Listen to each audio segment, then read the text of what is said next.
There can be times when the enemy tries to thwart your ongoing ministry by whispering to you that you're not effective. You may feel that what you are doing or what you're not doing is not yielding the fruit that you had hoped to see in your life and in the life of others. Listen to this wonderful example, a story told by Jamie Buckingham at the New Orleans International Conference in 1991. He started by sharing the scripture out of Acts about Peter walking with his eyes on Jesus and how they brought people out to the streets in hope that Peter's shadow would fall on them and they would be healed. You'll see that in Acts 5:15. Jamie then went on to encourage each of us to walk with our eyes on Jesus and thereby allowing our shadow to fall on others in a way of influence. Jamie began to tell how he was in Israel doing research for a book. He was planning to be at the summit of Mount Sinai by daybreak for a prayer meeting. He had spent the night at the foot of the mountain. About halfway up the mountain, a tribe of Aborigines passed him, some of them elderly, some barefooted, with a white man. When Jamie arrived at the summit, a little past daybreak, the Aborigines and the men were already involved in a prayer meeting. At the conclusion of their meeting, Jamie went over to talk with the white man and ask who these men were. The man told Jamie they were Aborigines from Papua New Guinea. He said that he used to be a biker in Australia. He had read a book written by an American that so influenced his life that he gave his heart to the Lord. The Lord sent him then to New Guinea.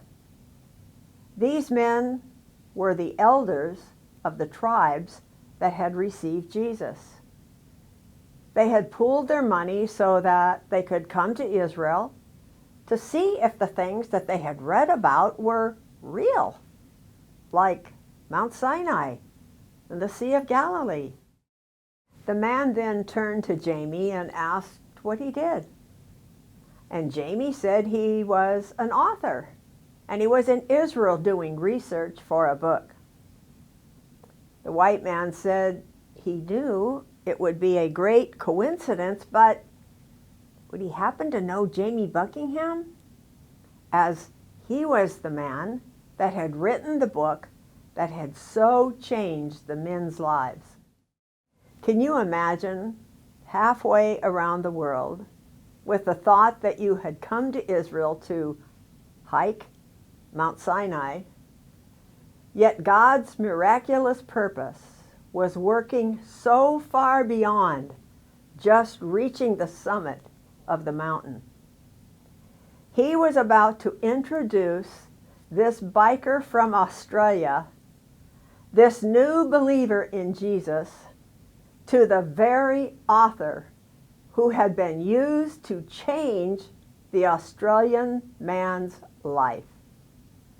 Oh, the miraculous workings of Jesus. Aren't you amazed? Jamie humbly went on to share with the Australian, as they stood halfway up the mountain, that he indeed was Jamie Buckingham, the very man who had written the book that utterly changed the new believer's life. Think of it. It was all due to Jamie's God-given talent to write a book, and he had now cast his shadow halfway across the earth to touch an Australian man's life. My friend, let me say from the fullness of my heart, you too are casting a shadow. It comes in the simplest of ways.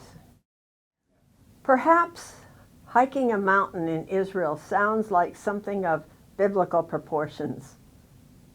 But my life, your life, lived out in the natural ways God has planned. As we go about our daily tasks, we also cast a shadow. You will never be aware of how many times and how many ways that Jesus has shown up through you. It is the power of his life in you coming forth at all times to cast his shadow through you.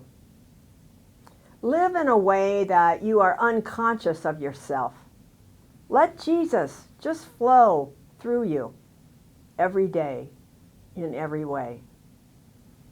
Psalms 91 says, "He who dwells in the shelter of the Most High will abide in the shadow of the Almighty."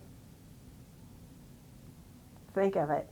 We live under his shadow, and then we cast his shadow in the earth as we live out our lives on earth. I'm sending my love today. I'm a fellow shadow caster. God bless you.